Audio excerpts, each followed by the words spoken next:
Hello friends, आज अपन prove करने वाले हैं ऑर्थोगोनल से रिलेटेड अपनी जो नेक्स्ट थ्योरम है, थ्योरम नंबर 9, उसके बारे में। थ्योरम नंबर 9 का जो स्टेटमेंट है वो है अपने पास कि let EI be an orthonormal set in an unit space H। अपने पास क्या है कि EI कोई सेट है, ऑर्थोनॉर्मल सेट है यूनिट स्पेस H के अंदर, ठीक है।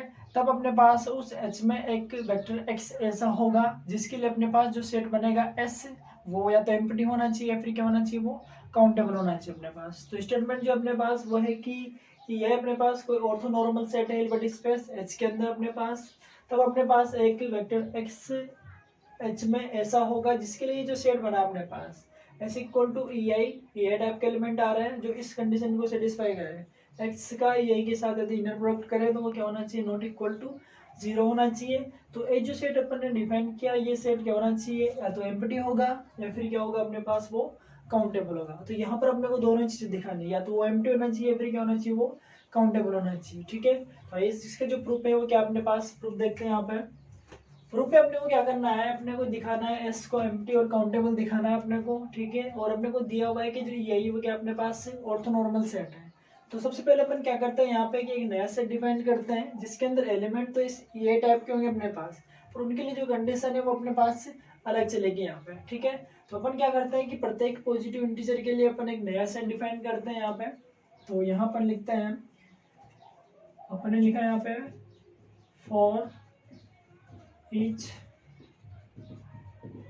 Positive integer. अपन क्या कर रहे हैं, प्रत्येक पॉजिटिव इंटीजर के लिए क्या कर रहे हैं, प्रत्येक पॉजिटिव इंटीजर n के लिए क्या कर रहे हैं, वी कंसिडर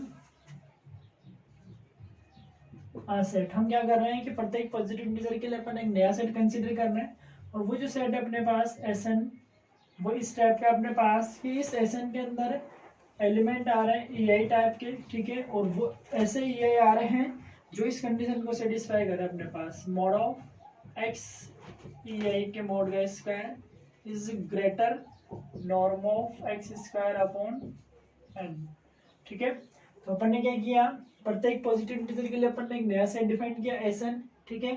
इस Sn के अंदर EI टाइप के एलिमेंट आ रहे हैं, और ये जो EI है यदि उनका अपन x के साथ इनर प्रोडक्ट करें उसका स्क्वायर निकालें, यानी कि इस कंडीशन को सेटिस्फाई करते हुए ऐसे EI इस Sn सेट के अंदर आ रहे हैं अपने पास, ठीक है। n के अपने पास पॉजिटिव इंटीजर है। तो अपन ने क्या किया कि प्रत्येक पॉजिटिव इंटीजर के लिए अपन ने एक नया सेट कंसीडर किया है इस तरीके का। अब यहाँ पर अपन ने जो नया सेट कंसीडर किया, इस सेट के अंदर अपने पास क्या होंगे कि इस सेट में अपने पास n- वेक्टर्स कंटेन करेंगे यहाँ पर, ठीक है। ये जो सेट है अपने पास Sn, इस Sn सेट में केवल n-1 वेक्टर से क्या होंगे अपने पास कंसिडर कंटेन कर सकते हैं यहाँ पे, ठीक है। तो Sn के अंदर अपने पास केवल कितने वेक्टर आएंगे, n-1 ही आएंगे अपने पास, ठीक है। यदि n टोटल n हो अपने पास, n है यहाँ पे, और ऐसा नहीं वैसे तो, पर n-1 वेक्टर इसमें क्या करेंगे, कंटेन करेंगे। क्यों करेंगे देखो अभी देखते हैं अपन यहाँ पे। अपन यहाँ मान के चल रहे हैं कि दिस सेट, ये जो सेट है अपने पास, दिस सेट Sn कंटेन, ये जो अपने पास सेट है Sn, ये क्या करेगा, n-1 वेक्टर्स को क्या करेगा यहाँ पे कंटेन करेगा। क्यों करेगा अभी देखते हैं अपन यहाँ पे। This set Sn contains at most n-1 vectors, n-1 vectors, ठीक है। अपन क्या मान के चल रहे हैं कि ये जो सेट है माना कि अपने पास होगा कि ये जो सेट है अपने पास वो केवल n-1 वेक्टर्स को क्या करेगा अपने पास यहाँ पे कंटेन करेगा। यदि अपन माने कि वो n-1 को नहीं करें, यदि वो टोटल कितने को कर रहा हूँ, n को कर रहा हूँ, तो उसके लिए अपन कॉन्ट्राडिक्शन दिखाएंगे यहाँ पे, ठीक है। अपन मान के चलते हैं since if it is contains n vector, अपन मान के चल रहे हैं कि यदि ये n वेक्टर को कंटेन करें तो उस स्थिति में अपने पास क्या होगा, ठीक है। वैसे तो कितने को करना चाहिए, n-1 वेक्टर को कंटेन करे अपने पास, लेकिन अपन मान के चल रहे हैं कि यदि वो कितने वेक्टर को कंटेन करे, n वेक्टर्स को कंटेन करे अपने पास, देन इस केस में अपने पास क्या होगा,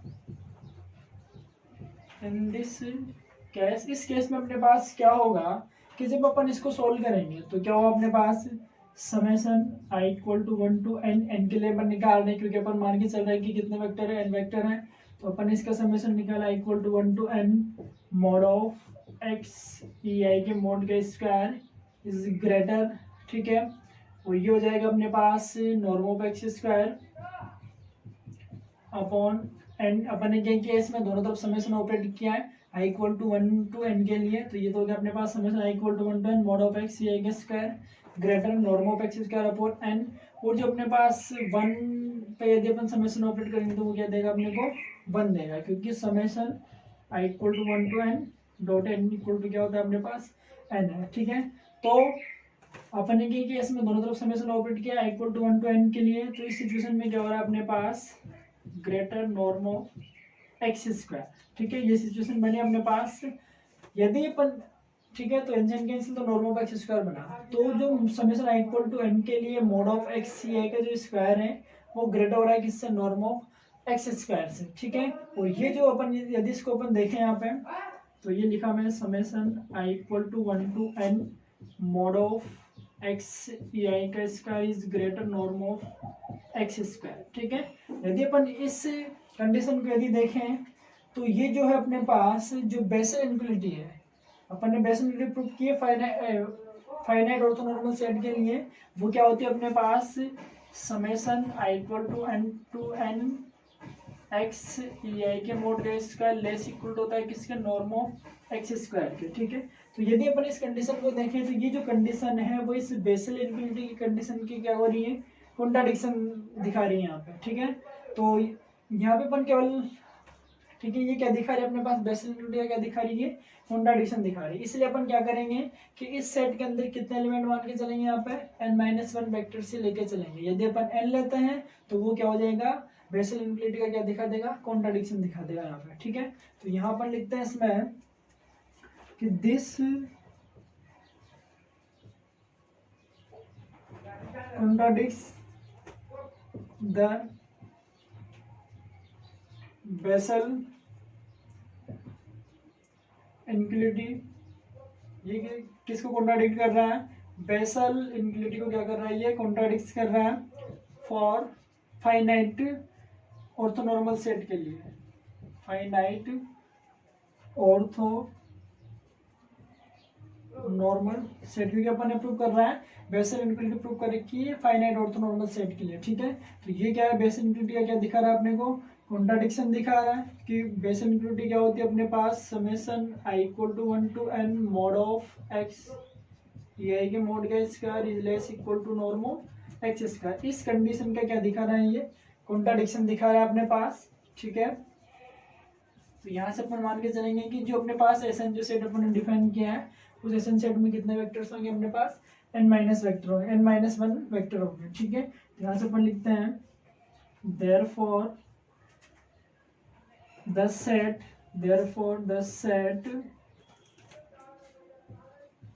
must contain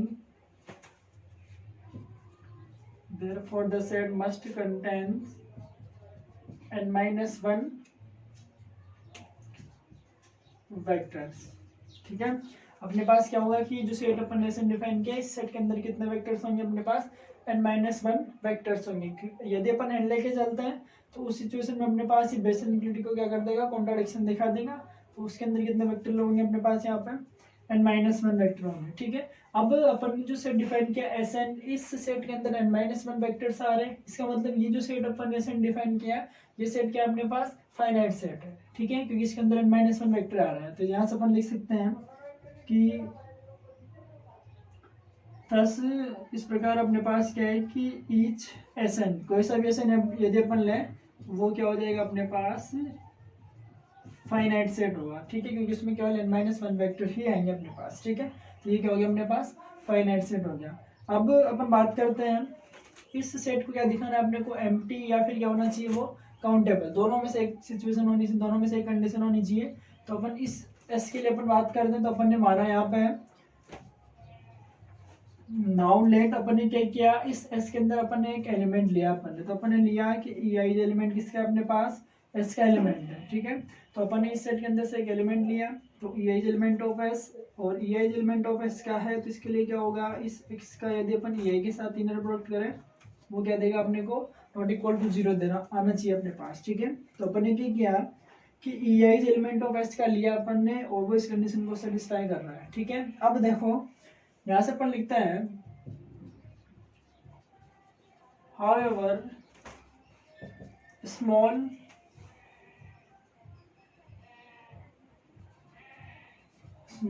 may be the value of mod of x E i के mod का स्क्वायर, ठीक है। हमने क्या लिखा यहाँ पे अपन ने माना कि जो ई आई है वो एलिमेंट किसका अपने पास एस का एलिमेंट है, ठीक है। और ये एलिमेंट यदि एस का है तो x e i not equal to क्या होगा अपने पास 0। अब ये वैल्यू जो है अपने पास वो 0 नहीं है, ठीक है। तो यदि अपन इस वैल्यू के मोड का स्क्वायर यदि अपन निकालें तो उस वैल्यू को अपन क्या करेंगे कि कितना भी छोटा या बड़ा बनाने के लिए अपने पास जो n है इस n की वैल्यू के अकॉर्डिंग अपन क्या कर सकते हैं, इस वैल्यू को कितना भी बड़ा या छोटा बना सकते हैं अपन यहाँ पे। तो अपन ने लिखा है कि however small may be the value of mod of x ये का स्क्वायर जो है अपने पास ये वैल्यू अपने पास कितनी भी छोटी हो अपने पास कितनी भी छोटी बना सके इसको अपन, ठीक है। तो उसके लिए अपने पास क्या होगा कि वी कैन इसकी कितनी भी छोटी वैल्यू के लिए अपने पास क्या होगा कि वी कैन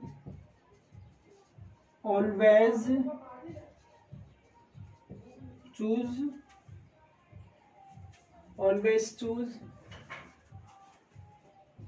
n सोलर।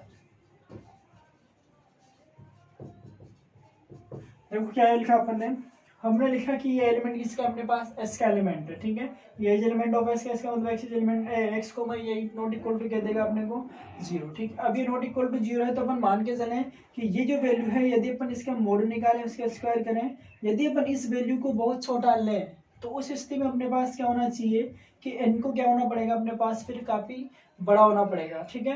तो इसकी बहुत छोटी वैल्यू के लिए अपने पास क्या होगा n काफी बड़ा हो जाएगा अपने पास। तो वही लिखा अपन ने कि however small may be the value of mod of x e square इसकी वैल्यू यदि अपन बहुत स्मॉल लें तो वी कैन ऑलवेज चूज अपन चूज कर सकते हैं कि n सो लार्ज अपन को क्या कर सकते हैं n को बहुत बड़ी वैल्यू लेके अपन क्या कर सकते हैं कि इस वैल्यू को छोटा कर सकते हैं अपन यहाँ पे, ठीक है।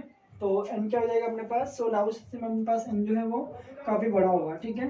तो अपन उसके लिए क्या लिख सकते हैं लार्ज दैट, क्योंकि अपन जानते हैं कि mode of x e i के मोड का जो स्क्वायर है वो ग्रेटर है किससे norm of x square upon n से। एन की काफी बड़ी वैल्यू लेंगे तो ये जो वैल्यू अपने पास वो स्मॉल होगी, यानी कि इस स्मॉल वैल्यू के लिए अपन क्या कर सकते हैं इस एन को काफी बड़ा बना सकते हैं अपन यहाँ पे, ठीक है। एंड सो दैट और अपन लिख सकते हैं कि जो एस, अब देखो यहाँ पे कि ई आई अपन एलिमेंट किसका लिया था एस का एलिमेंट लिया था अपन ने यहाँ पे ई आई एलिमेंट ऑफ लिया अपन ने किसका एस का, और उस ई आई को ही ई आई के लिए अपने पास ये वाली कंडीशन सेटिस्फाई होगी, ठीक है। ई आई को अपन एलिमेंट लिया किसका एस का और इसी ई आई के लिए अपने पास ये वाली कंडीशन सेटिस्फाई होंगी। इसका मतलब ई आई जो है वो एलिमेंट किसका होगा अपने पास एस एन का एलिमेंट होगा अपने पास यहाँ पे, ठीक है। तो यहाँ से अपन लिख सकते हैं कि जो ई आई एलिमेंट है अपने पास वो किसका हो रहा है अपने पास एस एन का एलिमेंट होगा, ठीक है। अपन लेके इसका चले थे दिखा दिया अपन ने उसको एस एन में, ठीक है। तो अपन ने लिया ये एलिमेंट ऑफ एस उसके लिए अपने पास ये कंडीशन सेटिस्फाई होगी ये नॉट इक्वल टू 0 है तो यदि अपन इसका मोड का स्क्वायर भी निकालेंगे तब भी वो क्या होगा नॉट इक्वल टू 0 होगा, ठीक है। तो इस वैल्यू को अपन काफी बड़ा या छोटा बना सकते हैं, इस ये वैल्यू काफी छोटी होगी उस सिचुएशन में अपने पास जो n है वो काफी क्या होगा बड़ा होगा, ठीक है। तो ये जो अपने पास ये एलिमेंट है वो इस कंडीशन को भी क्या कर रहा है सेटिस्फाई कर रहा है और इस कंडीशन को सेटिस्फाई कर रहा है। तो ये जो ये एलिमेंट है वो किसमें होगा अपने पास एस एन के अंदर भी होगा अपने पास, ठीक है। एस एन के अंदर भी है तो अपन ऐसे लिख सकते हैं यहाँ पे अब सो वी कैन राइट अपन ऐसे लिख सकते हैं कि जो एस है अपने पास। अब देखो अपन ने ये एलिमेंट किसका लिया अपन ने एस का, तो वही ये एलिमेंट किस में चल गया अपने पास एस एन में चल गया, ठीक है। अब हम मान के चल सकते हैं कि ये एस वन में भी हो एस टू में भी हो सकता है एस थ्री में भी हो सकता है किसी में भी हो सकता है। तो यदि अपन इन सभी एसेंस का यूनियन करें, ठीक है, यदि अपन इस सभी एसेंस के जो एसन जो सेट है इन सभी एसन सेट का यदि अपन यूनियन करें फाइनाइट यूनियन तो वो किसके इक्वल हो जाएगा अपने पास एस के इक्वल होगा। तो यहाँ से अपन क्या करेंगे इस एस एन का यदि अपन क्या करें फाइनाइट यूनियन का है। इस एसन का यदि अपन क्या करें यहाँ पे n equal to 1 to infinity पर यदि अपन इसका यूनियन करेंगे तो वो किसके इक्वल होगा अपने पास, s के इक्वल हो जाएगा अपने पास। क्योंकि अपने पास क्या हो रहा है कि ये जो ei एलिमेंट है वो s के अंदर, वो एलिमेंट किस में हो गया अपने पास, Sn में हो गया। तो अपन मान के चल सकते हैं कि ei कुछ ei S1 में भी हो, कुछ S2 में भी हो सकते हैं, कुछ S3 में भी हो सकते हैं। तो इस तरीके से अपन ने क्या किया, सभी एसेंस का अपन ने यूनियन किया है। ठीक है, तो आर्बिट्री यूनियन किया अपन ने n equal to 1 to infinity से। तो ये जो पूरा सेट बनेगा अपने पास पूरा, वो पूरा सेट किसके इक्वल होगा अपने पास, एस के इक्वल हो जाएगा। तो अपन ऐसे लिख सकते हैं कि जो एस है वो यूनियन हो गया एस एन का। ठीक है, अब अपने पास एक थ्योरम होती है कि यदि किसी सेट को किसी फाइनाइट सेट के आर्बिट्री यूनियन के रूप में यदि अपन एक्सप्रेस कर सकें तो वो जो सेट होता है वो क्या होता है अपने पास, काउंटेबल होता है। ठीक है, तो अपन यहाँ पे लिख सकते हैं कि एस एन क्या अपने पास फाइनाइट सेट है, और किसी सेट को फाइनाइट सेट के आर्बिट्री यूनियन के रूप में एक्सप्रेस कर सके अपन, तो वो जो सेट है वो क्या हो जाएगा अपने पास, काउंटेबल हो जाएगा। ठीक है, तो यहाँ से अपन लिखते हैं कि दस एस जो है अपने पास वो किसका यूनियन है, फाइनाइट सेट का क्या अपने पास वो आर्बिट्री यूनियन है। ठीक है, तो यहाँ से अपन लिखते हैं दस एस has been expressed। ठीक है, तो अपन ने क्या किया, एस को एक्सप्रेस कर दिया फाइनाइट सेट के आर्बिट्री यूनियन के रूप में। thus s has been expressed as the union of finite set। तो अपन ने क्या किया कि जो एस है उसको अपन ने फाइनाइट सेट के यूनियन के रूप में एक्सप्रेस कर दिया, और एस यदि किसी फाइनाइट सेट के आर्बिट्री यूनियन के रूप में एक्सप्रेस्ड है, इसका मतलब क्या होगा, एस क्या होगा अपने पास, काउंटेबल हो जाएगा। तो यहाँ से अपन लिखते हैं एंड hence एस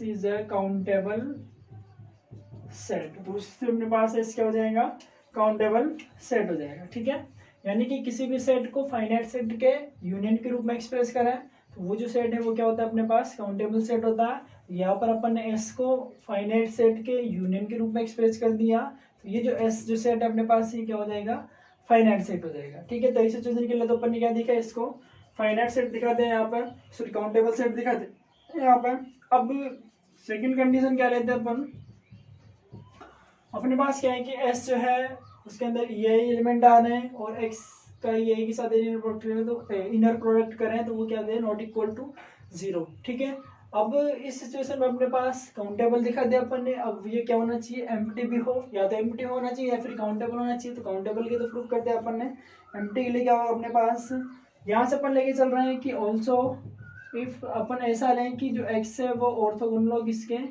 ए आई के। ठीक है, अपन ऐसा लेके चल रहे हैं इसमें कि जो x अपने पास, एक्स वेक्टर अपने पास वो ऑर्थोगोनल हो किसके, ei के ऑर्थोगोनल हो, और x ऑर्थोगोनल है ei के फॉर ऑन i के लिए। तो इस स्थिति में अपने पास क्या होगा कि x का ei के साथ यदि इनर प्रोडक्ट करें तो वो क्या दे अपने को, 0 देते हैं। ठीक है, तो x ऑर्थोगोनल है ei के, इसका मतलब x ei इक्वल टू क्या देगा, 0। और यदि x ei इक्वल टू 0 है तो ये जो ei एलिमेंट है वो किसके अंदर नहीं होगा, फिर अपने पास s के अंदर बिलोंग नहीं करेगा, क्योंकि s के अंदर तो ये वाली कंडीशन सेटिस्फाई होनी चाहिए। ठीक है, तो अपन ने ऐसा लिया कि x ऑर्थोगोनल ei कि यदि ऐसा हो तो उसके लिए x ei इक्वल टू क्या देगा, 0, और x ei इक्वल टू यदि 0 है तो जो ei एलिमेंट है वो किसके अंदर नहीं होगा, s के अंदर नहीं होगा। तो यहाँ से अपन ऐसे लिख सकते हैं कि जो ei है is not element of s। ठीक है, फॉर ऑल आई के लिए।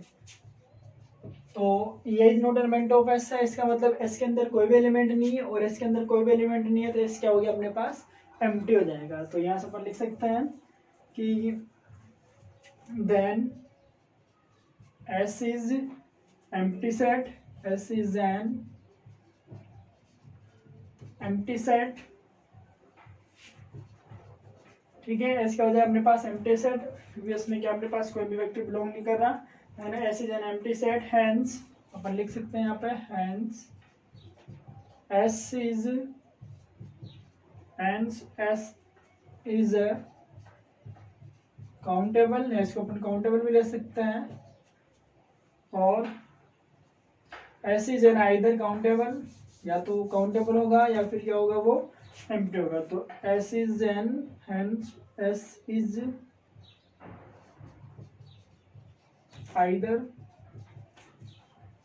काउंटेबल और एम्प्टी, या तो वो काउंटेबल होगा या फिर क्या होगा वो एम्प्टी होगा। ठीक है, तो एस क्या हो सकता है, या तो काउंटेबल या फिर क्या होगा वो एम्प्टी होगा। ठीक है, तो ये क्या अपने पास एस अपन ने कोई सेट लिया हिल्बर्ट स्पेस के अंदर, एस को अपन ने सेट डिफाइन किया जिसके अंदर अपने पास ऑर्थोनॉर्मल सेट आ रहे हैं और वो इस कंडीशन को सेटिस्फाई कर रहे हैं। तो ऐसा सेट अपने पास जो बने वो या तो एम्प्टी हो या फिर क्या होना चाहिए, वो काउंटेबल होना चाहिए। ठीक है, तो ये अपने पास थ्योरम।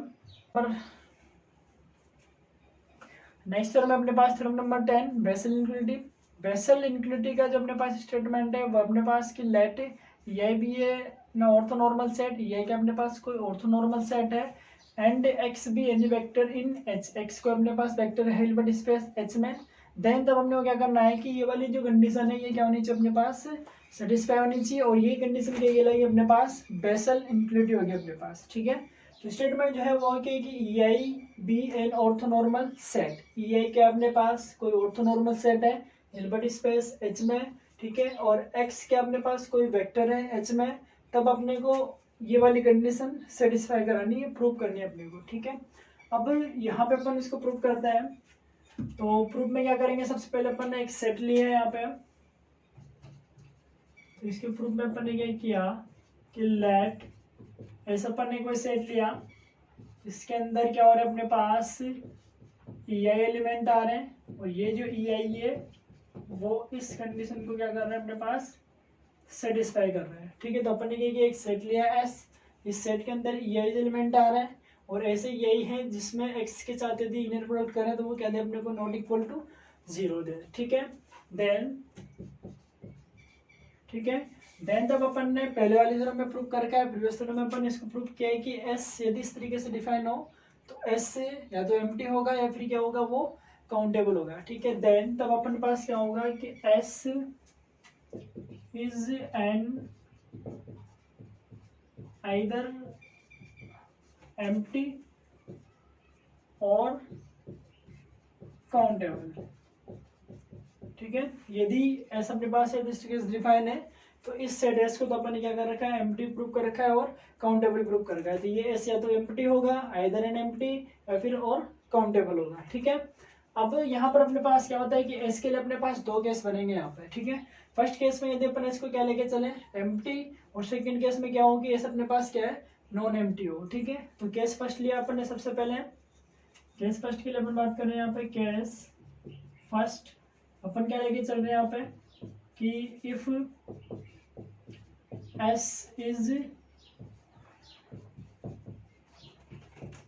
Empty set. ठीक है, फर्स्ट केस के लिए अपन ने जब एस क्या अपने पास एम्प्टी सेट हो। ठीक है, अब एस क्या अपने पास एम्प्टी सेट है तो एस के अंदर अपने पास ऐसा कोई सा भी वेक्टर नहीं होगा जिसके लिए एक्स कोमा ए का जो इनर प्रोडक्ट है वो क्या हो नॉट इक्वल टू 0 हो, यानी कि सेट एस के अंदर अपने पास एक भी एलिमेंट ऐसा नहीं है जो इस कंडीशन को सेटिस्फाई करे। अब ये कंडीशन सेटिस्फाई नहीं हो रही, इसका मतलब क्या होगा अपने पास, तब अपन लिख सकते हैं if S is empty set, then तब अपने पास क्या होगा कि एक्स का यदि अपन ए के साथ इनर प्रोडक्ट करें तो वो क्या दे अपने को इक्वल टू क्या दे 0 दे। ये कंडीशन सेटिस्फाई नहीं हो, इसका मतलब ये होगा अपने पास, तो एस यदि एम्प्टी है तो एक्स को माई ए इक्वल टू क्या देगा अपने को 0 देगा। ठीक है, अब एक्स को माई ए इक्वल टू 0 है तो यदि अपन इसका समेशन निकालें तो इसको अपन ऐसे लिखते हैं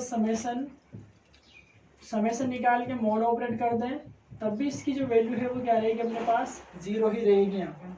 तो एक्स को माई ए का अपन ने समेशन निकाल के इसमें मोड ऑपरेट किया, तब भी इसकी वैल्यू क्या रहेगी अपने पास 0।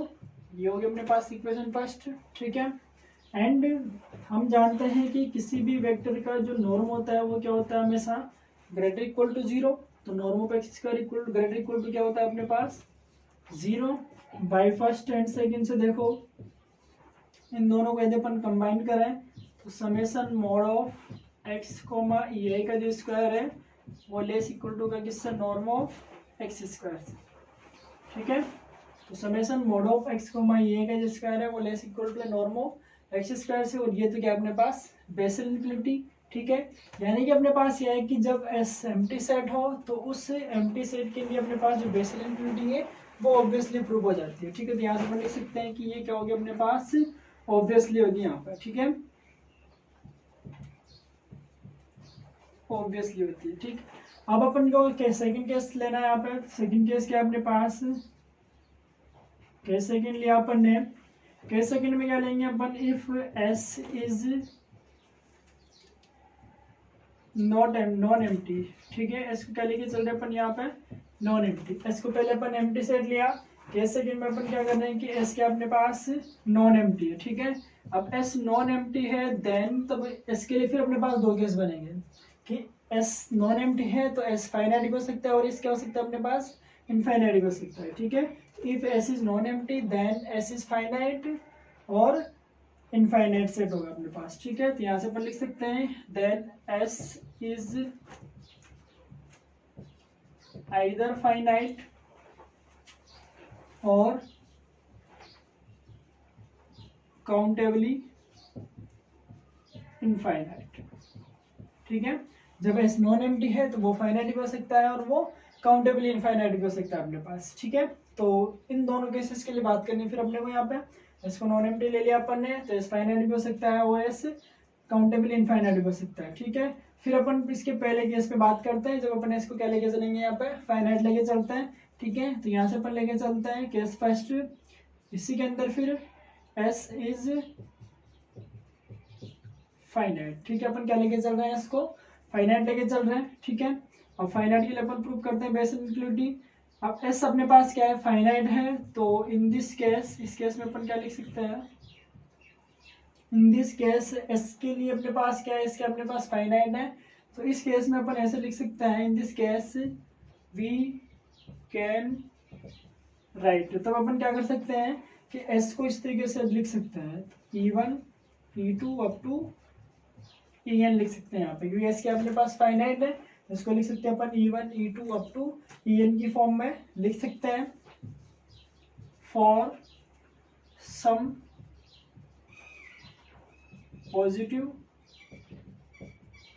इंटीजर के लिए। ठीक है, तो अपन ने क्या किया, इसके अपने पास फाइनाइट है, इसको अपन ने E1 E2 up to En की फॉर्म में लिख दिया, सम पॉजिटिव इंटीजर की फॉर्म में इसको अपन ने लिख दिया। ठीक है, एंड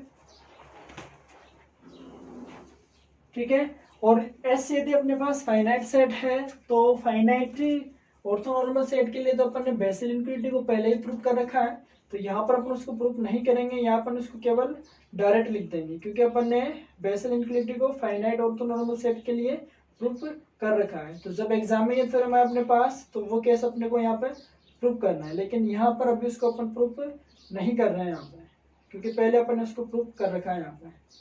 ठीक है, यहाँ पर उसको डायरेक्ट लिखते हैं, यहाँ पे क्या होगा अपने पास, देखो तो एस जो है अपने E1 E2 up to En के फॉर्म में लिख दिया फॉर सम पॉजिटिव इंटीजर के लिए।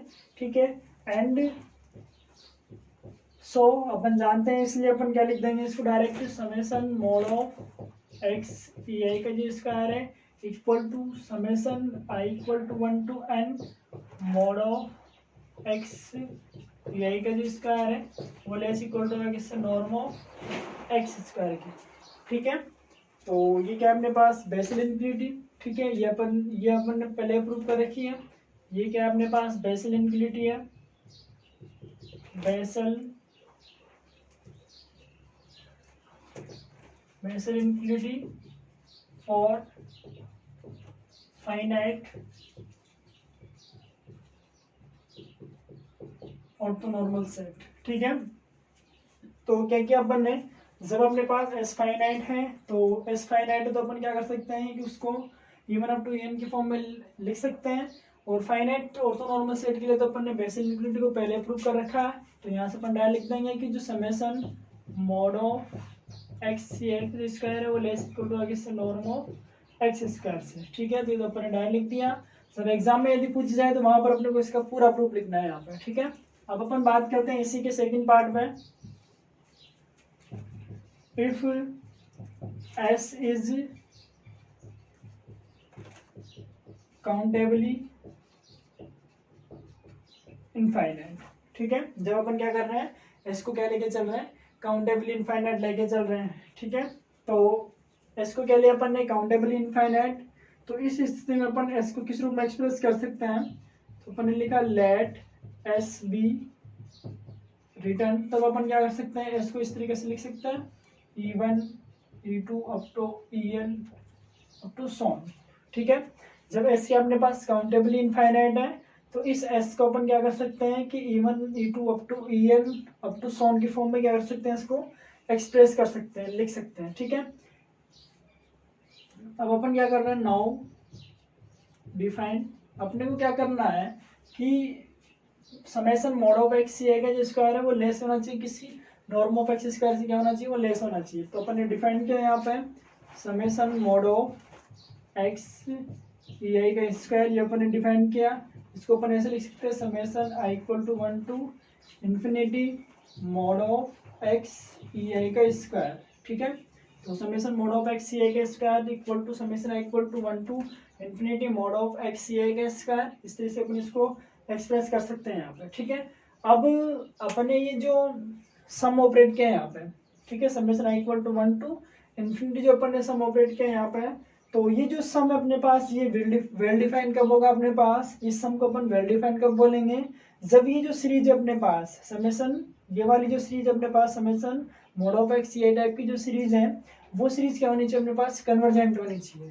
ठीक है, तो यदि ये जो सीरीज अपने पास ये कन्वर्जेंट है तो इसका ये जो सम है अपने पास, ये सम क्या हो जाएगा अपने पास, वेल डिफाइन होगा यहाँ पे। ठीक है, तो अपने को क्या करना है कि इस सम को वेल डिफाइन दिखाने के लिए ये जो सीरीज है ये क्या होनी चाहिए अपने पास, कन्वर्जेंट सीरीज होनी चाहिए अपने पास। ठीक है, तो यहाँ से अपन लिखते हैं कि दिस सम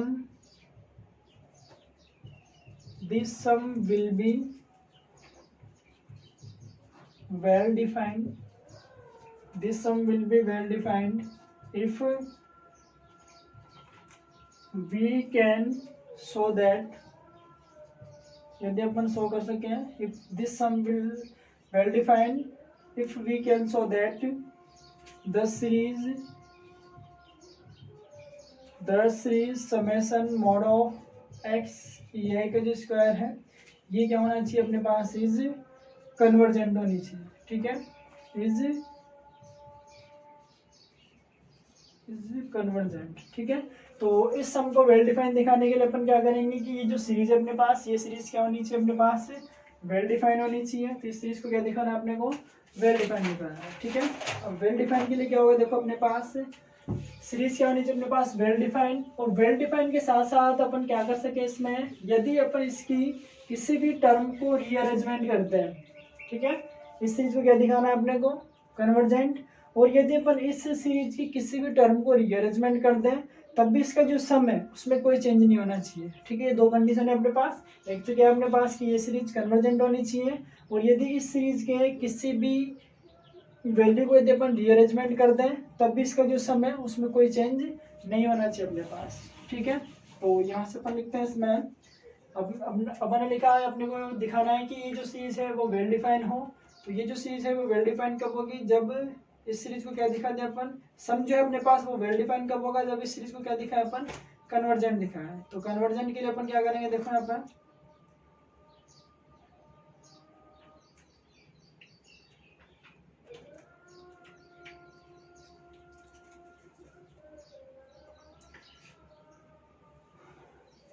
इस सीरीज को क्या दिखाना है अपने को, convergent.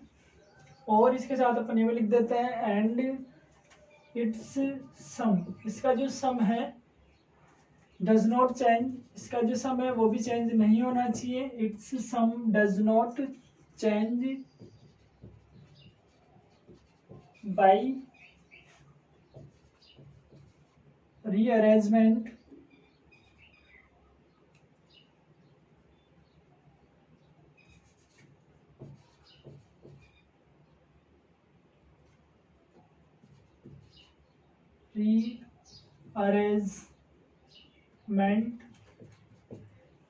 and its sum does not change by rearrangement of its value, ठीक है। एक तो अपने को दिखा रहा है कि ये जो सीरीज है अपने पास ये क्या होनी चाहिए, कन्वर्जेंट, और यदि अपन इस सीरीज की किसी भी एक वैल्यू किसी भी वैल्यू को यदि अपन रीअरेंजमेंट कर दें तब इसका जो सम है उसमें अपने पास कोई चेंज नहीं होना चाहिए, ठीक है। तो ये दोनों कंडीशन अपने को प्रूव करनी है यहाँ पे, ठीक है। अब अपन बेसिक यूटिलिटी जानते हैं फॉर फाइनाइट सेट के लिए क्या होता है अपने पास, यहाँ से अपन लिखते हैं now by Bessel utility for finite case, ठीक है। अपन जानते हैं कि जो बेसल यूटिलिटी है फाइनाइट सेट के लिए वो क्या है अपने पास, summation i equal to 1 to n mod of x, ये का जो स्क्वायर है वो less equal to norm of x square के, ठीक है। तो हम जानते हैं कि जो बेसल यूटिलिटी होती है फाइनाइट केस के लिए वो होती है अपने पास summation i equal to 1 to n mod of x का square less equal to norm of x square, ठीक है। अपन ने ये प्रूव कर रखा है कि ये जो बेसल यूटिलिटी है ये प्रत्येक पॉजिटिव इंटीजर के लिए क्या अपने पास ट्रू है, ठीक है। अपन ने इसको शो कर रखा है कि ये जो बेसल यूटिलिटी है प्रत्येक पॉजिटिव इंटीजर के लिए क्या अपने पास ट्रू है होती है अपने पास, ठीक है। तो यहाँ से अपन लिखते हैं कि दिस रिलेशन, ये जो रिलेशन है अपने पास, this relation is true for each positive integer. अपन ने क्या कर रखा है, इसको प्रत्येक पॉजिटिव इंटीजर के लिए क्या कर रखा है, ट्रू कर रखा है, प्रूव कर रखा है। तो अपन ने लिखा कि ये जो रिलेशन है अपने पास, this relation is true for each positive integer, for each positive integer n, इसको अपन ने प्रत्येक पॉजिटिव इंटीजर एन के लिए क्या कर रखा है, प्रूव कर रखा है, ठीक है। Therefore it must be true, therefore it must be true, therefore it must be true in limit, ठीक है। तो अपन ने प्रूव कर रखा है कि ये जो रिलेशन है अपने पास ये प्रत्येक पॉजिटिव इंटीजर के लिए क्या अपने पास ट्रू है, ठीक है। प्रत्येक पॉजिटिव इंटीजर एन के लिए क्या अपने पास ट्रू है। तो अपन क्या कर सकते हैं कि इसको इस लिमिट के लिए भी क्या ले सकते हैं, ट्रू मान सकते हैं अपन यहाँ पे, ठीक है। तो प्रत्येक लिमिट के लिए इसको अपन ट्रू मान सकते हैं। तो अपने पास क्या होगा, समेशन लिखा अपन ने यहाँ से n equal to 1 to infinity mod of x n का स्क्वायर, एक्स एन का square is less equal to norm of x square, ठीक है। तो अपन ने प्रूव किया है यहाँ पे, क्योंकि अपन ने प्रूव कर रखा है कि ये जो इनक्लूडिटी है वो प्रत्येक पॉजिटिव इंटीजर के लिए अपने पास ट्रू है। तो इसको अपन ने प्रत्येक लिमिट के लिए ट्रू मान लिया यहाँ पर, ठीक है। तो n equal to 1 to infinity mod of x c n का square less equal to norm of x square. इस लिमिट के लिए भी अपने पास क्या है कि बेसल, इस लिमिट के लिए भी क्या अपने पास ये जो इनक्लूडिटी है वो ट्रू है अपने पास, ठीक है। तो यहाँ से अपन लिख सकते हैं कि ये जो सीरीज है अपने पास ये less equal x norm of x square से, ठीक है। तो अपने को दिखाना है कि ये जो सीरीज थी वो क्या होनी चाहिए। यहाँ से अपन लिख सकते हैं कि summation n equal to 1 to infinity mod of x n का जो स्क्वायर है वो लेस इक्वल टू और अपने पास नॉर्म ऑफ एक्स स्क्वायर से, ठीक है। इसका मतलब ये जो सीरीज अपने पास ये क्या होगी, कन्वर्जेंट होगी। क्योंकि किसी भी सीरीज को कन्वर्जेंट दिखाने के लिए अपन क्या करते हैं कि इस सीरीज की जो वैल्यू है वो किसी न किसी एप्सिलॉन से क्या होनी चाहिए, लेस इक्वल टू होनी चाहिए। तो यहाँ पर अपने पास क्या हो रहा है कि ये जो सीरीज है अपने पास, ये सीरीज किसी न किसी पॉजिटिव नंबर से क्या अपने पास लेस इक्वल टू है, तो ये क्या हो गया अपने पास कन्वर्जेंट सीरीज है, ठीक है। तो यहाँ से अपन लिख सकते हैं कि जो अपने पास summation n equal to 1 to infinity mod of x n का जो स्क्वायर है इज कन्वर्जेंट, ये क्या होगा अपने पास कन्वर्जेंट होगा। एंड अपन ने दिखा रखा है कि इसकी जो प्रत्येक टर्म है अपने पास, की जो प्रत्येक टर्म है वो भी क्या अपने पास पॉजिटिव है, क्योंकि ये पॉजिटिव रिलेशन के लिए क्या हो रहा है अपने पास ट्रू हो रहा है। तो इस सीरीज की जो प्रत्येक टर्म है वो भी क्या अपने पास पॉजिटिव है, ठीक है। तो ये सीरीज क्या अपने पास कन्वर्जेंट भी है। And all the terms of this series are positive. इस सीरीज की जो प्रत्येक टर्म है वो क्या अपने पास पॉजिटिव, ठीक है। और पॉजिटिव है तो सो इट इज, ये क्या हो गया अपने पास एब्सोल्युटली कन्वर्जेंट हो जाएगी। तो इसको बोल सकते हैं अपन एब्सोल्युटली कन्वर्जेंट, ये हो जाएगा अपने पास एब्सोल्युटली कन्वर्जेंट, ये हो गया एब्सोल्युटली कन्वर्जेंट। ठीक है, तो ये सीरीज जो अपने पास वो क्या हो जाएगी, एब्सोल्युटली कन्वर्जेंट।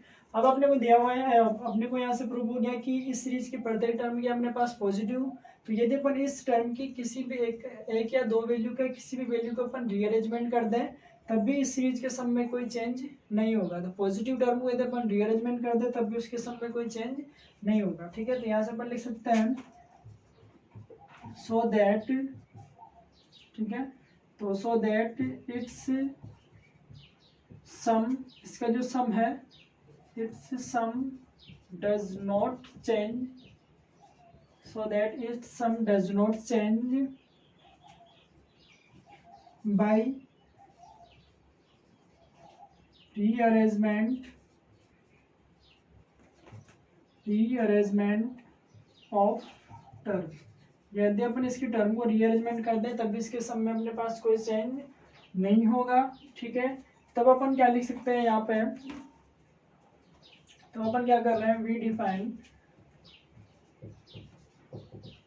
वी कैन अब डिफाइन, अब अपन डिफाइन कर सकते हैं summation mod of x a का जो इसका है उसको लिखा अपन ने summation i equal to 1 to infinity, sorry n equal to 1 to infinity mod of x e n के मॉड का जो स्क्वायर है, और ये किससे लेस इक्वल टू चल रहा है अपने पास नॉर्म ऑफ एक्स स्क्वायर से, इसको जो अपन डायरेक्ट लिखे हैं तो summation mod of x a का जो स्क्वायर है वो लेस इक्वल टू चल रहा है नॉर्म ऑफ एक्स स्क्वायर से। ठीक है, और ये क्या होगी अपने पास बेसल इनक्लिटी होगी। ठीक है, तो काउंटेबल इनफाइनाइट के लिए भी क्या होता है अपने पास बेसल इनक्लिटी प्रूफ होती है।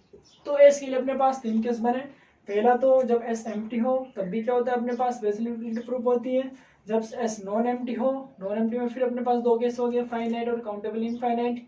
फाइनाइट के लिए भी अपने पास क्या होता है बेसल इनक्लिटी सेटिस्फाई होती है, और काउंटेबल इनफाइनाइट के लिए भी क्या होता है अपने पास बेसल इनक्लिटी प्रूफ होती है यहाँ पे। ठीक है, तो ये यदि अपने पास कोई ऑर्थोनॉर्मल सेट हो तो एस एक्स को ये वेक्टर अपने पास सिल्बर्ट स्पेस एच में, तब ये क्या हो जाएगी अपने पास बेसल इनक्लिटी प्रूफ हो जाएगी यहाँ पे। ठीक है।